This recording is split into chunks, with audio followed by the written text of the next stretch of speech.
이 시간 본문에는 엘리 제사장의 두 아들, 그 두 아들의 패역한 모습과 어린 사무엘의 경건한 모습이 대조를 이루며 기록되어 있습니다.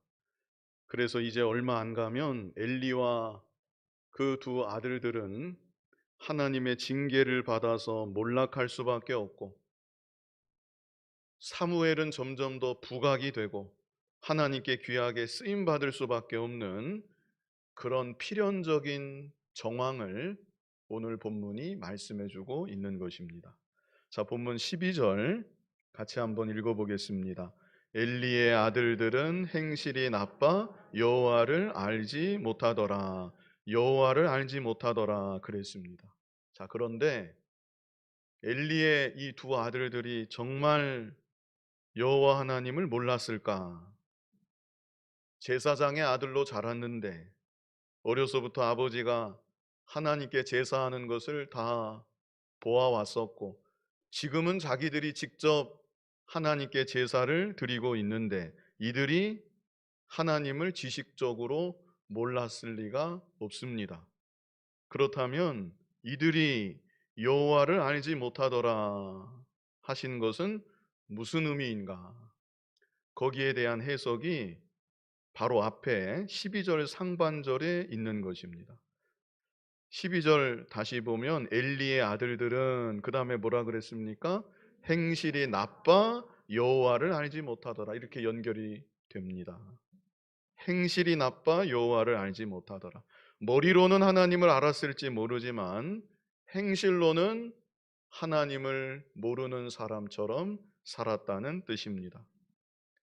하나님이 살아계시다는 것, 살아계신 하나님이 모든 것을 보고 계시다는 것, 보고 계신 하나님이 행실대로 심판하신다는 것, 그것을 참으로 안다고 하면 그 하나님 앞에서 엘리의 아들들처럼 행실이 나쁠 수는 없다는 것을 말씀해 주고 있는 것입니다. 여기만이 아닙니다. 하나님을 참으로 아는 자, 인격적으로 하나님을 아는 자, 결코 죄를 서슴없이 지으면서 살아갈 수 없는 것이고, 경건하게 거룩하게 살아갈 수밖에 없다는 것을 성경 여기저기서 우리에게 말씀해 주고 있습니다. 우리가 사무엘상 들어오기 전에 욥기를 같이 보았었지요. 욥기 31장 1절을 한번 같이 읽어보겠습니다. 욥기 31장 1절 읽어보겠습니다. 내가 내 눈과 약속하였나니 어찌 처녀에게 주목하랴. 욥이 이렇게 고백을 하는 것입니다. 내가 내 눈과 약속을 하였다. 그러므로 처녀에게 주목할 수 없다. 여기서 주목한다는 것은 욕심을 가지고 온당치 않은 그런 마음을 가지고 바라보는 것을 의미하는 것입니다. 한때 미투 운동이 지금도 그런지 모르겠는데 많이 이렇게 퍼져나갔었는데, 지금 욥이 그런 추행에 대해서 말하는 것이 아닙니다. 다른 여자와 불륜의 관계에 빠지는 것을 얘기하는 것은 더더욱 아닙니다. 단지 욥은 욕심을 품고 다른 처자를 바라보는 것, 그 누가 그것을 알 수 있겠습니까? 그럼에도 욥은 나는 내 눈과 약속을 했기 때문에 그런 일을 행할 수가 없다. 자, 이어지는 2절을 보면 근본적인 이유가 여기 나와 있는데요. 2절 같이 한번 읽어보겠습니다. 그리하면 위에 계신 하나님께서 내리시는 분깃이 무엇이겠으며 높은 곳에 전능자께서 주시는 기업이 무엇이겠느냐. 바로 이것입니다. 욥은 살아계신 하나님을 알았기 때문에, 그 하나님이 자기를 보고 계시다는 것, 그리고 자기의 의롭지 못한 모습에 대해서 반드시 심판하신다는 것, 그것을 욥은 확실하게 알았기 때문에 내가 어찌 처녀에게 주목하랴 고백하였던 것입니다. 이어지는 여기 3절로 4절도, 욥기 31장 3절로 4절도 같이 읽어보겠습니다. 불의한 자에게는 환난이 아니겠느냐, 행악자에게는 불행이 아니겠느냐, 그가 내 길을 살피지 아니하시느냐? 내 걸음을 다 세지 아니하시느냐? 욥은 바로 이런 하나님이심을 확실히 믿었던 것이고 확실히 알았던 것입니다. 우리가 잘 아는 요셉, 요셉도 마찬가지입니다. 일찍이 보디발의 아내가 자기를 유혹할 때 이 요셉이 유명한 말을 남긴 바 있습니다. 창세기 39장 9절 같이 한번 읽어보겠습니다. 이 집에는 나보다 큰 이가 없으며 주인이 아무것도 내게 금하지 아니하였어도 금한 것은 당신뿐이니 당신은 그의 아내임이라. 그런즉 내가 어찌 이 큰 악을 행하여 하나님께 죄를 지으리까. 아무도 없습니다. 보는 사람 아무도 없습니다. 사람은 딱 두 사람, 자기와 보디발의 아내 두 사람밖에는 없습니다.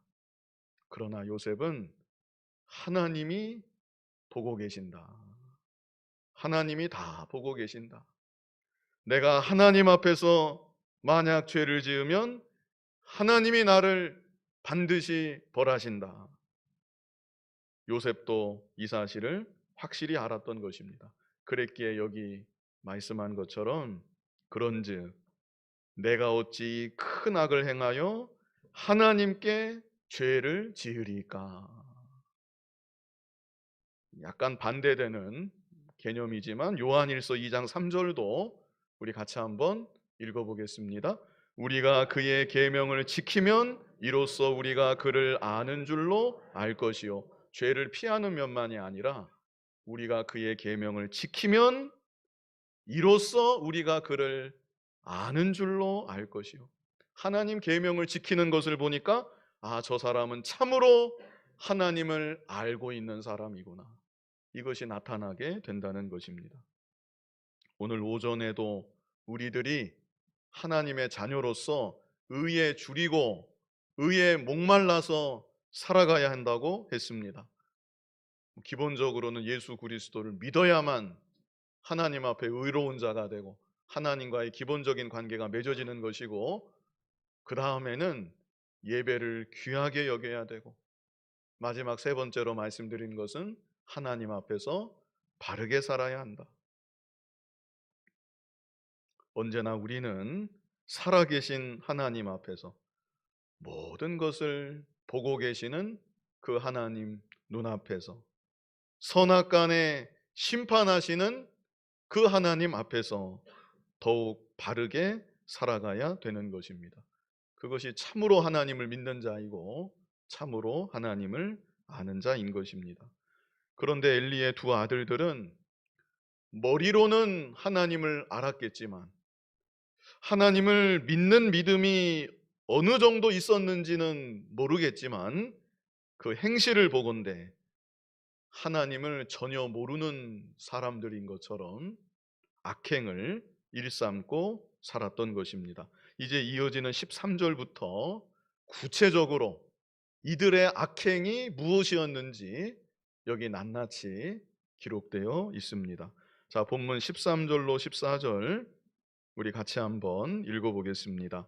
그 제사장들이 백성에게 행하는 관습은 이러하니 곧 어떤 사람이 제사를 드리고 그 고기를 삶을 때에 제사장의 사환이 손에 3살 갈고리를 가지고 와서 그곳으로 냄비에나 솥에나 큰 솥에나 가마에 찔러 넣어 갈고리에 걸려 나오는 것은 제사장이 자기 것으로 가지되 실로에서 그곳에 온 모든 이스라엘 사람에게 이같이 할 뿐 아니라. 참 기가 막힌 장면이 여기 기록되어 있습니다. 여기 13절 뒷부분에 그랬죠. 어떤 사람이 제사를 드리고 그 고기를 삶을 때 제사장의 사환이, 제사장이 이 아들들이 사환을 보내는 것입니다. 그러면 사환이 뭘 가지고 옵니까? 3살 갈고리, 3살 갈고리를 가지고 와서 고기 삶고 있는 냄비나 솥이나 가마를 휘 저어서 걸리면 그것을 제사장에게로 가지고 갔다는 것입니다. 얼마나 이게 기가 막힌 장면입니까? 그런데 더 심각한 것은 14절 끝부분에 보면 실로에서 그곳에 온 모든 이스라엘 사람에게 이같이 하였다. 이렇게 말씀하고 있죠. 한두 번 어쩌다가 저지른 일이 아니었다는 것입니다. 모든 이스라엘 사람에게 그들이 제사를 드릴 때마다 이런 행동을 서슴없이 너무나도 담대하게 반복하고 반복했다는 것이죠. 이런 죄를 한 번이라도 감히 짓는다면 너무나도 악한 일인데, 더 악한 것은 이 죄악은 반복되는 죄악이었다는 것입니다. 무엇을 말합니까? 회개하지 않았다는 것이죠. 회개하지 않고 습관적으로 반복적으로 점점 더 담대하게 짓는 죄악이었다. 그래서 13절 제일 앞부분에 그 제사장들이 백성에게 행하는, 그 다음에 뭐라 그랬습니까? 관습은 이러하니, 관습, 습관이었다는 것이죠. 얼마나 심각한 문제입니까? 누구든지 사람인지라 실수는 할 수 있습니다. 누구든지 잘못할 수 있습니다. 그리고 때로는 그래서는 안 되는 것이지만 사람인지라 마귀가 미혹을 하고 자기도 순간 정신줄을 놓으면 도저히 저질러서는 안 되는, 정말 어처구니 없는 잘못을 그래도 된다는 것은 아니고 사람인지라 혹시 지을 수도 있는 것이죠. 그러나 그럴지라도 어떻게 해야 되겠습니까? 하나님 앞에서 자복하고 회개해야 되는 것입니다. 하나님 앞에서 자복하고 회개하면 우리 하나님은 반드시 긍휼히 여겨 주시는 하나님이십니다. 사람도 마찬가지이죠. 정말 진심으로 고개를 조아리면서 제가 잘못했습니다. 제가 왜 그렇게 했는지 모르겠습니다. 사죄를 하면 사람들도 보통 다 받아주는 것이고 긍휼을 베풀어 주게 되어 있습니다. 그런데 문제는 끝까지 자기의 잘못을 인정하지 않는 것, 그것이 문제인 것이고 하나님 앞에서 회개할 줄 모르는 것, 그것이 정말 심각한 문제인 것입니다. 엘리 제사장의 두 아들들의 모습이 그런 모습이었다. 그래서 습관적으로 계속해서 이 무서운 죄를 반복적으로 담대하게 지었다는 것입니다. 15절에는 또 다른 죄가, 비슷한 종류지만 또 다른 죄가 추가되어 있습니다. 여기 14절 끝에 이같이 할 뿐 아니라 하고 추가를 시키죠. 이어지는 15절에는 기름을 태우기 전에도 제사장의 사환이 와서 제사 드리는 사람에게 이르기를 제사장에게 구워드릴 고기를 내라. 제사장이 이 두 아들이 시키는 겁니다. 그가 네게 삶은 고기를 원하지 아니하고 날 것을 원하신다. 원래는 기름을 먼저 태워서 하나님께 드리는 것입니다. 하나님께서 그 기름, 그 흠양하신다고, 향기로운 제사라고 성경이 그렇게 말씀하고 있습니다. 그런데 제사를 끝마치기도 전에, 하나님께 바쳐드리기도 전에 자기들에게 고기를 먼저 가지고 와라. 삶은 것은 휘저어서 가져가고 삶기 전에 날 것도 좀 가지고 와라. 구워 먹어야 되겠다. 얼마나 악한지 모릅니다. 16절에 보면, 16절에 우리 같이 한번 읽어보겠습니다. 그 사람이 이르기를 반드시 먼저 기름을 태운 후에 네 마음에 원하는 대로 가지라 하면 그가 말하기를 아니라 지금 내게 내라. 그렇지 아니하면 내가 억지로 빼앗으리라 하였으니. 이런 말을 들으면 좀 그래도 양심의 가책을 느끼고 좀 멈칫해야 되는데, 여기 바른 말 하지 않습니까? 먼저 기름을 태우는 후에 먼저 하나님께 드리고 나서 그 다음에 가져가시오. 그런 말을 들으면 내게 내라, 아니라 지금 내게 내라. 그렇지 아니하면 내가 억지로 빼앗으리라. 이 얼마나 악한, 돌이킬 줄 모르는 그런 모습입니까? 그래서 17절 우리 같이 읽어보겠습니다. 이 소년들의 죄가 여호와 앞에 심히 크면 그들이 여호와의 제사를 멸시함이었더라. 회개하지 않는 죄악이었다. 습관적인 반복적인 죄악이었다. 우리가 이 사실을 마음에 잘 담아둬야 되고, 그것뿐 아니라 여기 중요한 구절이 또 있지요. 이 소년들의 죄가 여호와 앞에 심히 크면 그들이 그 다음에 뭐라 그랬습니까?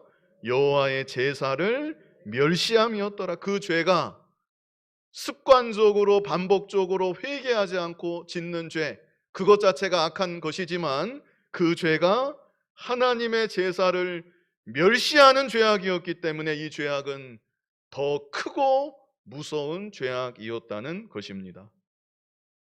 오늘날도 그렇습니다. 하나님께 드리는 예배를 멸시하면 그것은 정말로 하나님 앞에 큰 죄인 줄 우리가 알아야 되는 것입니다. 우리 중에는 그런 일이 없겠지만 멸시까지는 아니라도 좀 소홀히 여긴다. 하나님 기뻐하지 아니하시는 참 미워하실 만한 일인 것입니다. 오전에도 말씀드렸지만 이 예배는 하나님의 자녀된 우리가 이 땅을 살아가는 동안 가장 귀하게 여겨야 될 참으로 복된 일인 것입니다. 우리는 하나님의 자녀로서 우리가 사랑하고 경외하는 하나님께 드려지는 이 예배를 더욱 귀하게 여기고 몸과 마음을 다해 하나님을 찬송하고 하나님께 영광 돌리며 살아가는 주의 백성들이 되어야 하는 것입니다.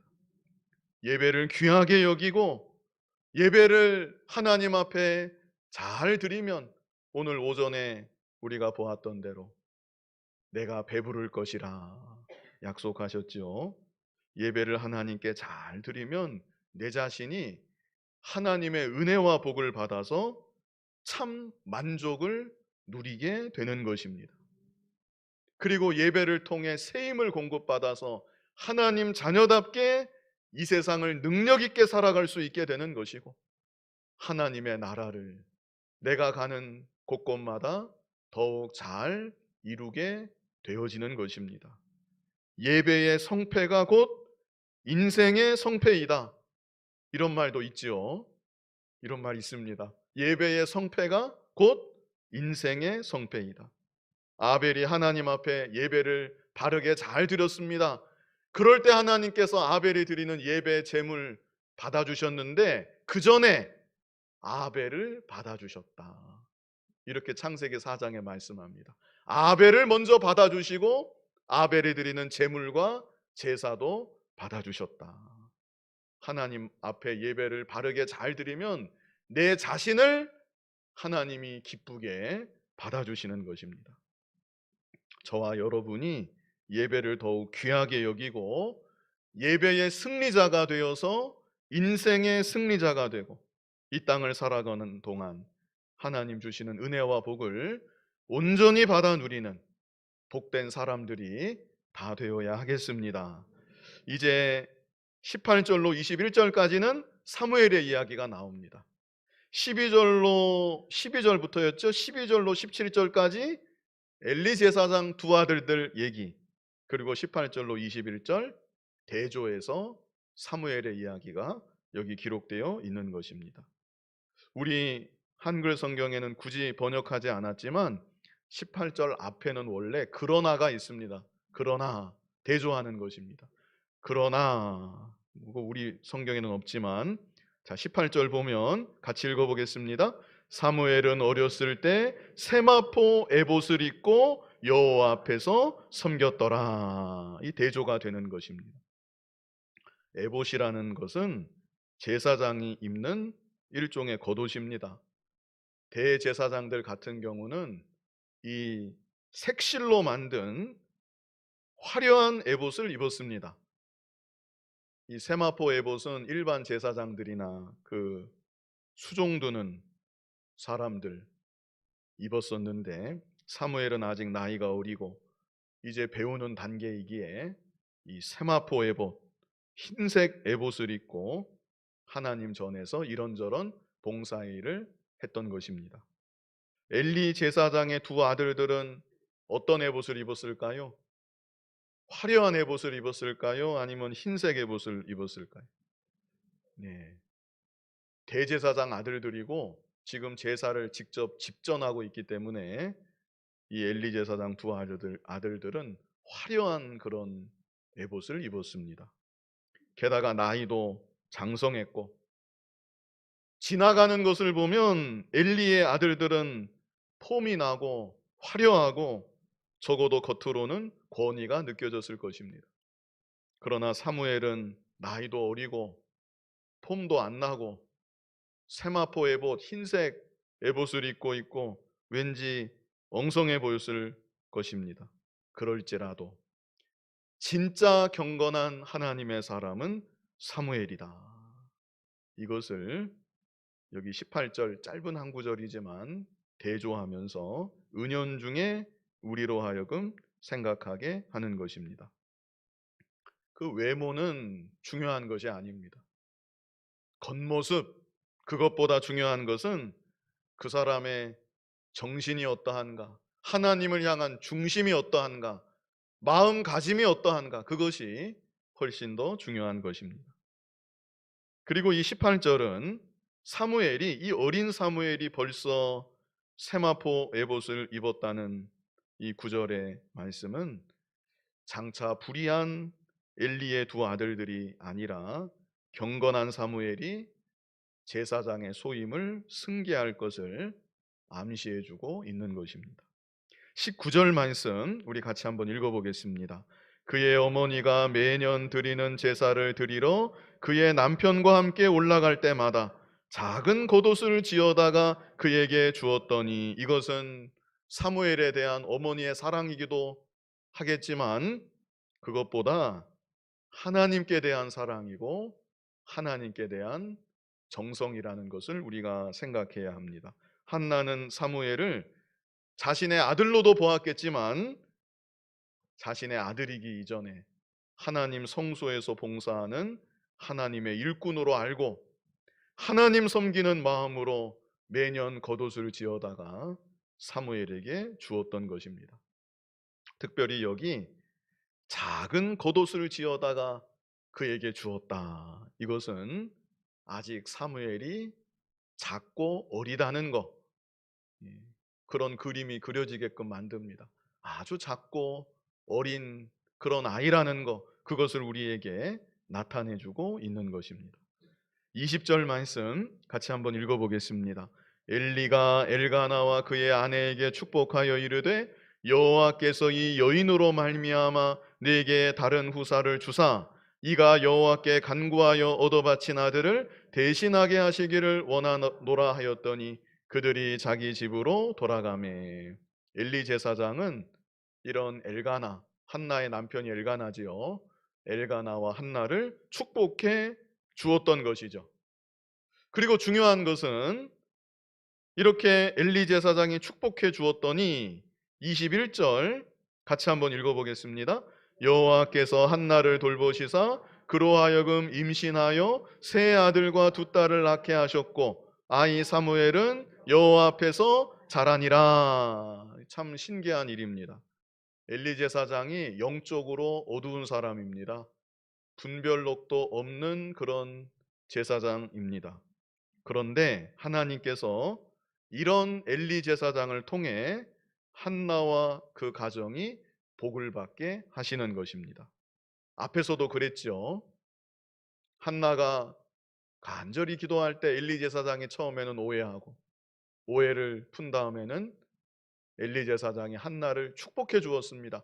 그랬더니 아이 낳지 못했던 한나가 집에 돌아가서 사무엘을 잉태하게 되었습니다. 여기서도 엘리 제사장이 축복해 주니까 한나가 사무엘 후에 다른 자식 없었는데 세 아들과 두 딸을 더 낳게 되었다는 것입니다. 그래서 이것은 축복하는 사람보다 하나님의 뜻이 더 중요한 것이다. 이것을 알게 해주는 것입니다. 축복하는 사람보다 하나님의 뜻이 더 중요하고 또 축복하는 사람보다 축복을 받는 사람의 믿음과 자세가 더 중요하다. 이것을 일깨워 주는 것입니다. 엘리 제사장이 한나의 가정에는 복을 빌어서 하나님의 복을 풍성히 받게 했지만 자기 가정에 임하게 되는 화는 엘리 제사장이 막아내지 못했습니다. 자기 아들들에게 임하는 저주, 자기에게 임하는 저주, 엘리 제사장이 막아내지 못합니다. 그래서 하나님의 뜻이 중요한 것이고 받는 사람이 또한 중요한 것이다. 받는 사람이 하나님을 진정으로 경외하는 사람이고 은혜를 간절히 사모하는 사람이라면 누가 축복하든지 그 사람에게는 하나님의 복이 임할 수밖에 없는 것입니다. 그리고 한나가 귀하게 얻은 아들 사무엘을 소원대로 하나님께 바쳤지요.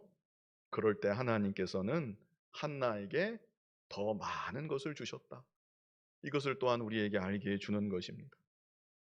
귀한 아들 하나를 바쳤더니 하나님이 세 아들과 두 딸을 이 한나에게 주신 것입니다. 오늘날도 하나님은 우리들이 하나님께 헌신하고 하나님께 바치면서 살아가면 이생과 내세에서 더 큰 은혜와 복을 우리에게 주시는 하나님이신 것입니다. 이제 22절로 25절 다시 엘리의 두 아들 이야기를 합니다. 그리고 마지막 26절에는 대조가 되는 사무엘에 대한 이야기, 같은 패턴입니다. 엘리 제사장의 두 아들들, 그리고 사무엘, 또 다시 한번 22절로 25절 두 아들들, 마지막 26절 사무엘, 이렇게 일단락을 짓고 있습니다. 자, 22절 같이 한번 읽어보겠습니다. 엘리가 매우 늙었더니 그의 아들들이 온 이스라엘에게 행한 모든 일과 회막문에서 수종드는 여인들과 동침하였음을 듣고, 또 한 가지의 죄가 여기 기록되어 있죠. 정말 엄청난 죄가 여기에 추가로 기록되어 있습니다. 22절 끝에 있는데 회막문에서 수종드는 여인들과 동침하였다. 정말 갈 때까지 가는 너무나도 악한 죄를 하나님 직임을 맡은 자들이 이렇게 서슴없이 짓고 말았습니다. 엘리의 두 아들들이 얼마나 악했는지, 얼마나 패역했는지 잘 보여주고 있는 것입니다. 그리고 여기 22절에서 제일 앞에 엘리가 매우 늙었더니 그랬는데요. 이것은 엘리의 육신적인 나이만을 말하는 것이 아니라 엘리의 영적 상태를 말해주고 있는 것입니다. 엘리 제사장이 영적으로 매우 연약한 상태였다. 그 심령이 잠들어 있는 상태였다. 이것을 말해주고 있는 것입니다.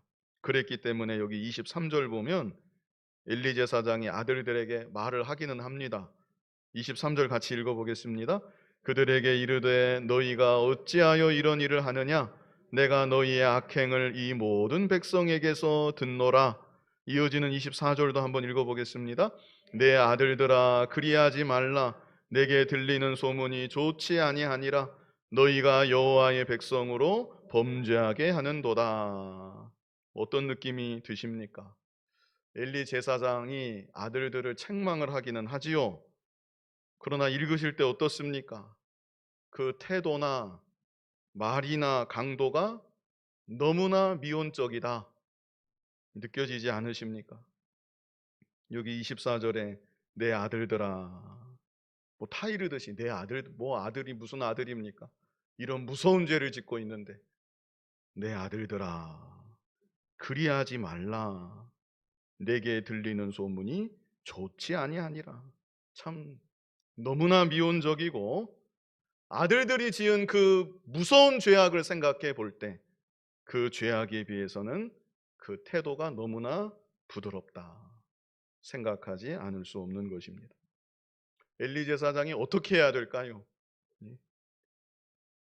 뭐 구체적으로 뭐라고 말씀드려야 될지 모르겠지만 먼저는 자기 자신이 정말 하나님 앞에서 원통하게 여기고 두렵고 떨리는 심정 되었어야 마땅한 것입니다. 그런 심정이 여기 전혀 나타나 있지 않습니다. 아들들을 불러서는 정말 엄하게 너희들은 당장 죽어 마땅하다. 하나님 앞에서 그런 무서운 죄악을 서슴없이 짓고 있는데 너희들은 죽어 마땅한 자이다. 나 역시도 죽어 마땅하다. 내가 너희들을 이렇게 키웠으니 내가 하나님 앞에 당장에 죽어 마땅하다. 정말 통렬하게 죄를 책망하고 엄하게 꾸짖고 엘리 제사장이라도 두 아들들을 붙들고 통곡을 하고 울었어도 이게 모자란 그런 상황인 것입니다. 그러나 엘리 제사장은 그렇게 하지 않았다는 것입니다. 애통하는 마음이 없었던 것이고 정말 하나님 앞에서 너무나도 죄송한 그런 마음이 없었던 것입니다. 그래서 여기 2장 29절을 잠깐 보면요, 하나님의 말씀입니다. 이게 하나님이 뭐라고 하시는가? 2장 29절에 너희는 어찌하여 내가 내 처소에서 명령한 내 재물과 예물을 밟으며, 그 다음에 뭐라 그랬습니까?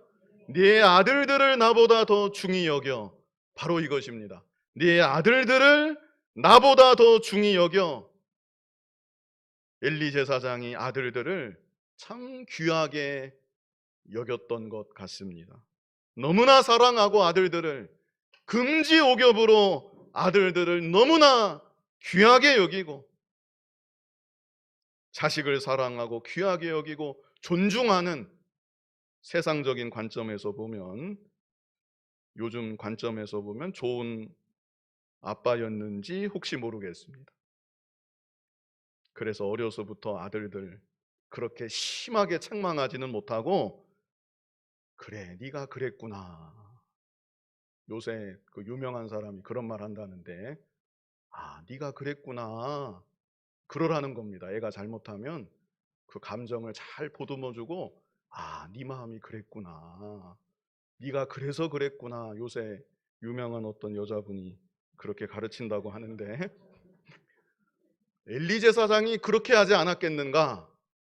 예, 이런 생각이 듭니다. 아이를 최대한 나무라지 않고 그렇게 키우지 않았겠는가?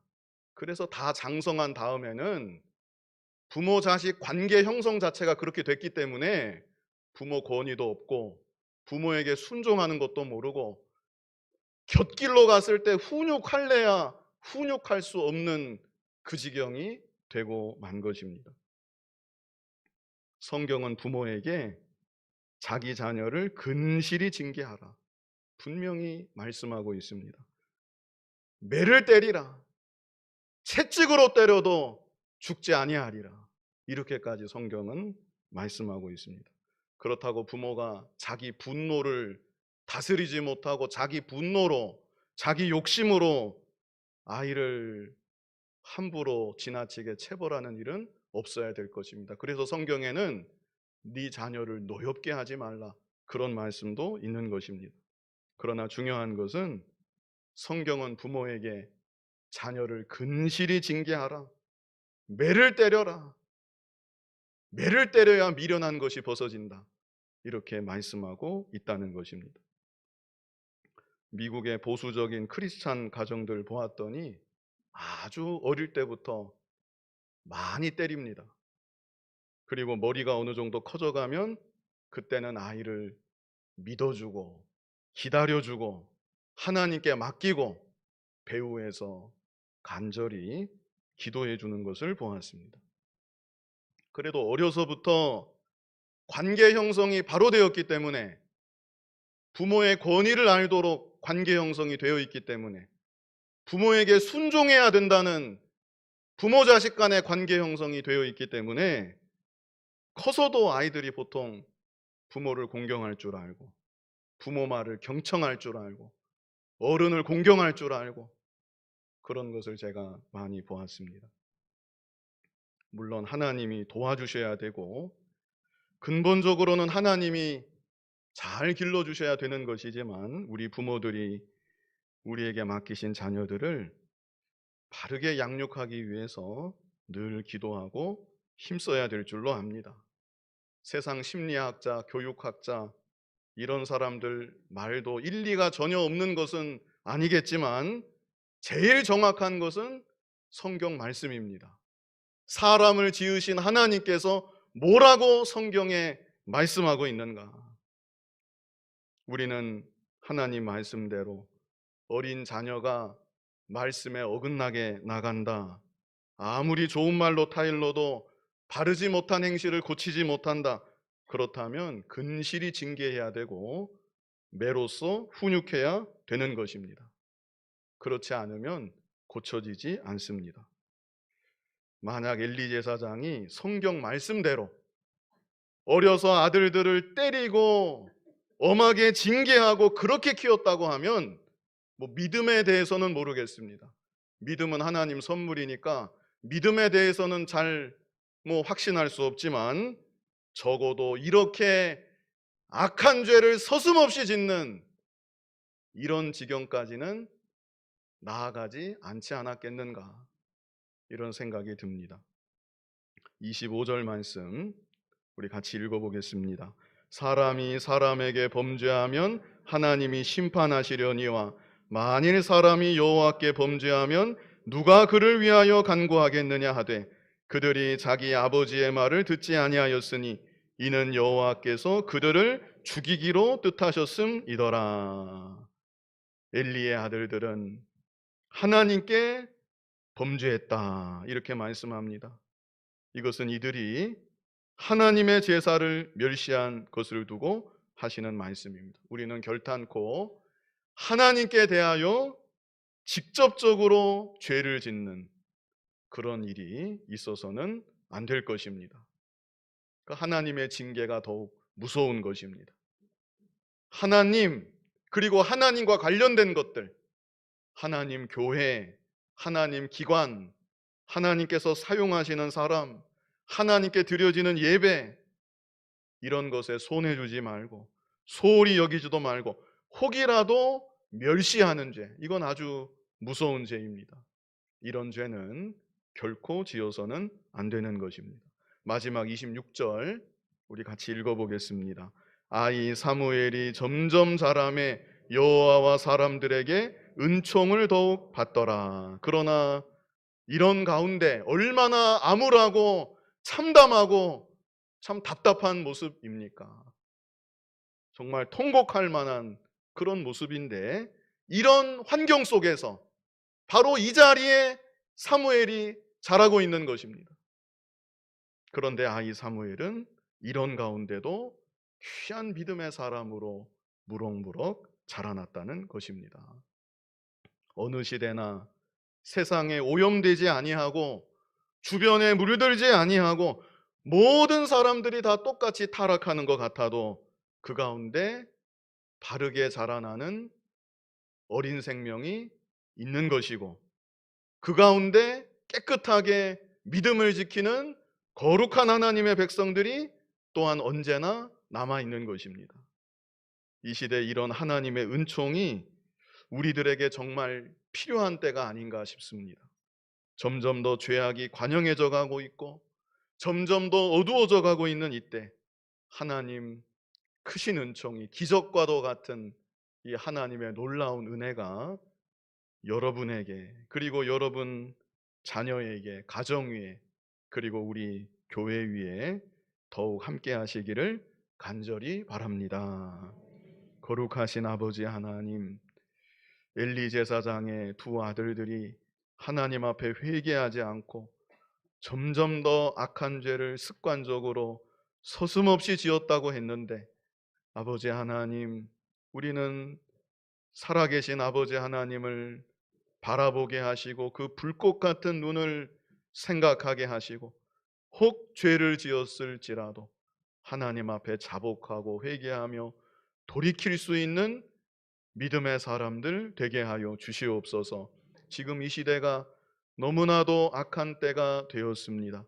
그러나 그 죄악이 난무했던 그 악한 그 장소에서 사무엘이 하나님 은총 가운데 믿음으로 자라났던 것처럼 이 시대 우리 자녀들에게 하나님 크신 은혜를 베풀어 주셔서 구별된 하나님의 사람들로 자라날 수 있도록 도와주시고, 먼저는 우리들 한 사람 한 사람이 하나님 말씀으로 무장하고 구별된 믿음의 사람들로 굳게 서게 하여 주시고, 앞으로도 우리 교회가 구별된 귀한 하나님 기뻐하시는 믿음의 공동체로 더욱 견고히 서나갈 수 있도록 은총을 베풀어 주시옵소서. 예수님 이름으로 기도하옵나이다. 아멘.